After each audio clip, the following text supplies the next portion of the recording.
नमस्कार, संवाद पर आपका स्वागत है। मैं हूं चेतना शर्मा आपके साथ। और आरएलपी ने पंचायती चुनावों की तैयारियां शुरू कर दी हैं। कौन कौन से हैं मुद्दे जिन पर अब बात कर रहे हैं दिलीप चौधरी, जिन्होंने कमान संभाली है आरएलपी की, बताएंगे आपको सब कुछ इस वीडियो में। तो पूरे राजस्थान में करीब 8 लाख वोटर्स खतरे में बताए जा रहे हैं और इस मुद्दे पर आरएलपी यानी राष्ट्रीय लोकतांत्रिक पार्टी की बड़ी बैठक हुई है।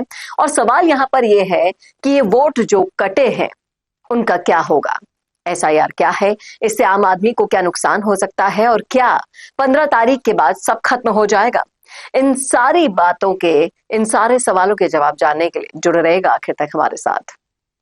और जिस तरीके से दिलीप चौधरी ने हर सवाल पर बेबाक अपने जवाब दिए वो भी आपको बताएंगे इस वीडियो में। तो सबसे पहले बात कर लेते हैं कि एसआईआर इतना बड़ा मुद्दा क्यों बन गया है। तो देखिए, हाल ही में राजस्थान समेत कई राज्यों में एसआईआर यानी कि स्पेशल इंटेंसिव रिवीजन चल रहा है।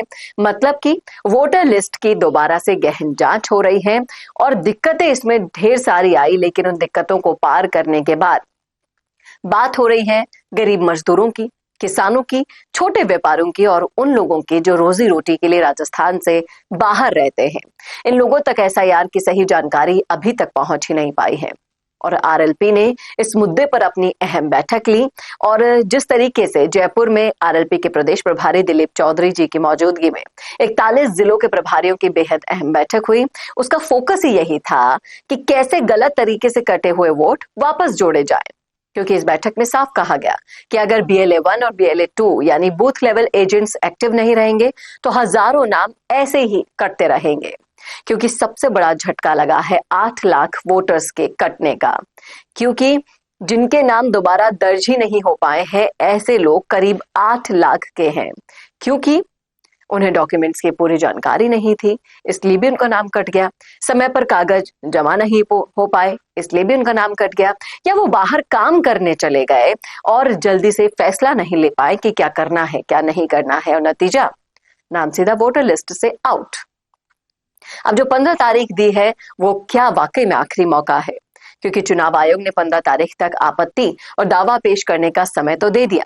मतलब अगर आपका नाम कट गया है या किसी परिवार वाले का नाम लिस्ट में नहीं दिख रहा है या गलती से हट गया है तो अभी भी आप उसे वापस जुड़वा सकते हैं। उसके लिए 15 तारीख दे दी गई है।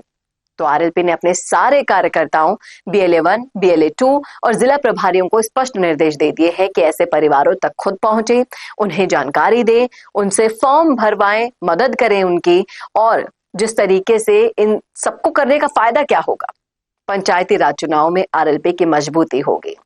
क्या ये सब आने वाले चुनावों की तैयारी है? तो दिलीप चौधरी कहते हैं हाँ बिल्कुल। आरएलपी का दावा है कि राजस्थान की जनता के सामने पहली बार कांग्रेस बीजेपी से हटकर एक मजबूत तीसरा विकल्प खड़ा हुआ है। और हनुमान बेनीवाल को लेकर वो साफ कहते हैं कि वो सिर्फ नेता नहीं है, एक लड़ाका है, एक योद्धा है, गरीब और किसान की आवाज है और 36 कौम की राजनीति करते हैं। और यही वजह है जहां दूसरी पार्टियों को लोगों को लाने के लिए बसें और टिफिन देने पड़ते हैं, वहीं आरएलपी की सभाओं में लोग खुद की गाड़ी, खुद का खाना लेकर पहुंचते हैं। तो इन सारी बातों पर जब दिलीप चौधरी जी से पूछा गया अगला सवाल कि जो पंचायत चुनाव में 10वीं 12वीं पास की शर्त है वो रखी गई है और महिलाओं की अलग से चेकिंग होगी, इन पर आपका क्या कहना है? तो वो कहते हैं कि पढ़ाई तो फायदेमंद ही है लेकिन अनुभव भी जरूरी है। और महिलाओं की अलग जांच के मुद्दे पर उन्होंने साफ कहा कि मातृशक्ति पर शक करना गलत है, संदेह हो तो जांच हो, लेकिन सब पर नियम थोपना गलत है।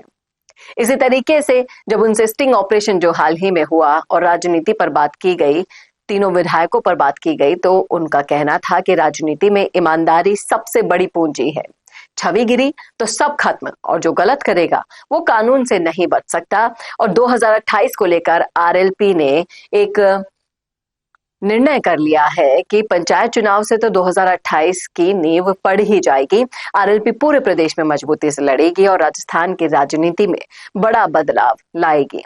अब क्या कहते हैं आप इस मुद्दे पर? क्या वाकई में हनुमान बेनीवाल और दिलीप चौधरी मिलकर कर पाएंगे कोई ऐसा खेला जहां कांग्रेस और बीजेपी को मात मिल सके? बताइएगा जरूर कमेंट बॉक्स में कमेंट करके। कैसा लगा वीडियो बताना ना भूलेगा और ऐसे वीडियोस के लिए देखते रहिए संवाद भारत का, भारत के लिए। नमस्कार। सच बताओ, इंस्टाग्राम पे डेली पोस्ट करते लेकिन फिर भी रिजल्ट 0 ही रहता है ना? तो प्रॉब्लम कंटेंट का नहीं है, होक्स का है। और मिशन मीडिया सोल्यूशन लाया है आपकी इसी प्रॉब्लम का सोल्यूशन। क्योंकि हम बनाते हैं बॉलीवुड हुक रील्स जो इमोशंस को हिट करे और एआई हुक रील्स जो एल्गोरिदम को समझकर काम करे। तो रील्स सिर्फ देखी नहीं जाती, याद भी रखी जाती है। तो अपनी इंस्टाग्राम ग्रोथ को लेकर सीरियस होना तो अभी कॉल लगाओ स्क्रीन पर दिए गए नंबर पर मिशी मीडिया सॉल्यूशंस को। तो वायरल सोचो, स्मार्ट बनो और अभी रील्स बनवाओ मिशी मीडिया सॉल्यूशंस से।